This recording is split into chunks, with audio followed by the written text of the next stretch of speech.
Now, People's Ford have kindly given me the keys to this new electric van, and I wanted to give it a first impressions tour to see what it's like inside and out. So this is the key fob, and if I unlock it, what caught my eye was the fact we've got a bar light going right across the front end.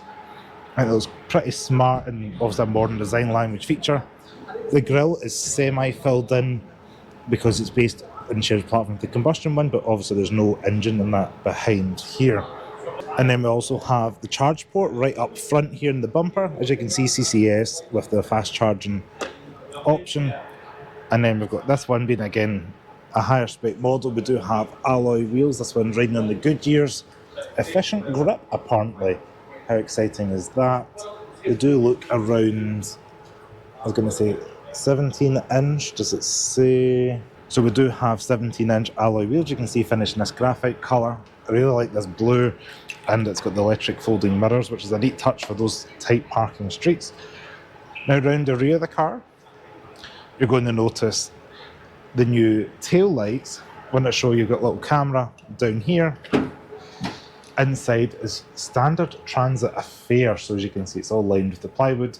This kind of soft lino stuff at the bottom, so you can slide things in without getting it too scratched up and damaged. If you can appreciate, you can clip it out any way you want with all the bits that a van has. But if you're a van person, I will get a full van review to you, but I just wanted to show you kind of first impressions of it because it is being based on the custom. There's out with being electric. They've not changed too much on the exterior. Same way, big sliding door to get inside.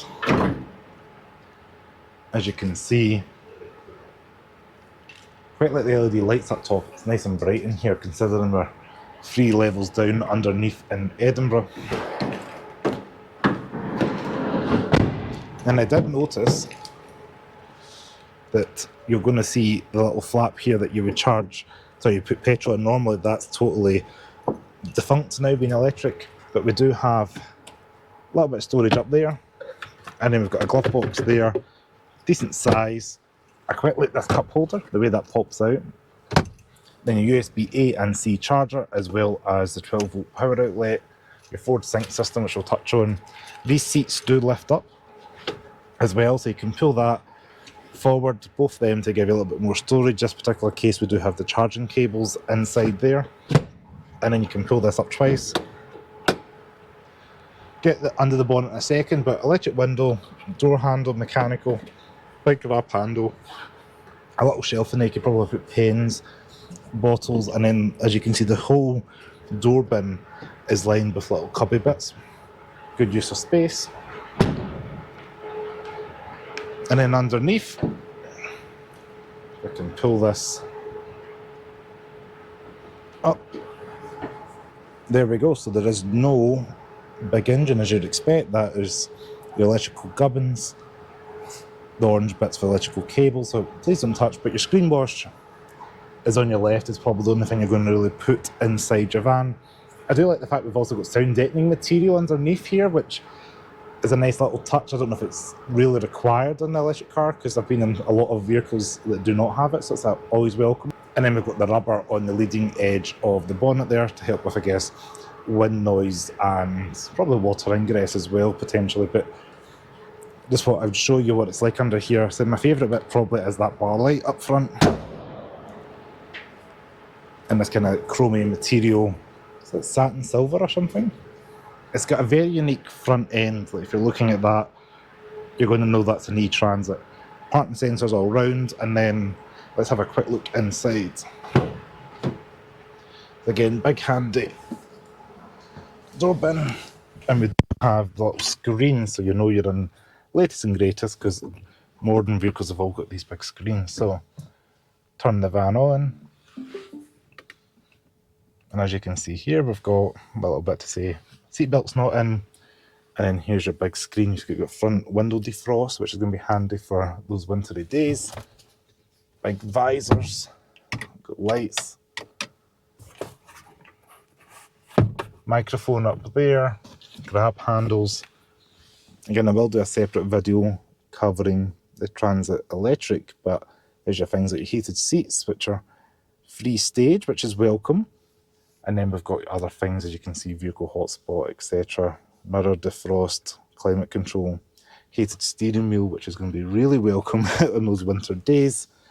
And then down here are some other buttons. So there's your parking. We've got driver's assistance. We can turn that on and off. And then your driver modes there, so we can put that into normal, sport, eco, whatever you maybe want it go into. We've got tow mode as well. If you happen to be doing other things, one pedal driving, you can turn that on and off. So quite a few little features available to you with that big button. But as you can see, a lot of the functions are controlled through this main touchscreen here, with your home indicated up the top side. Now, material quality is just what you'd expect for a van. It's durable, it's wipeable, and you've got little bits of space in there, maybe to put cards, bits of paper, whatever it may be, behind these two screens. And then the screen in front, we can see your battery level on the left, and then temperature on the right, and then a little bit of configuration on the centre screen here, which you can touch various buttons. You can see your trip computer, go through the menu, whatever you may want it to go through. I'm not going to play around with it too much, but just touch the buttons on the right hand side of that steering wheel here. Phone controls, and then your cruise control and your volume on the left hand side. On the right hand side, we've got your lights. Obviously, you can leave them on auto, full beam, and electric windows, as well as folding the mirrors in, which I think is a really neat touch, particularly on a van. Last but not least, I'm 5'11", headroom's all right, shoulder room's okay. Do know I can get myself, got a little bit of adjustment in terms of manually pumping it up and down. And then, yeah, we've got reasonable adjustment here.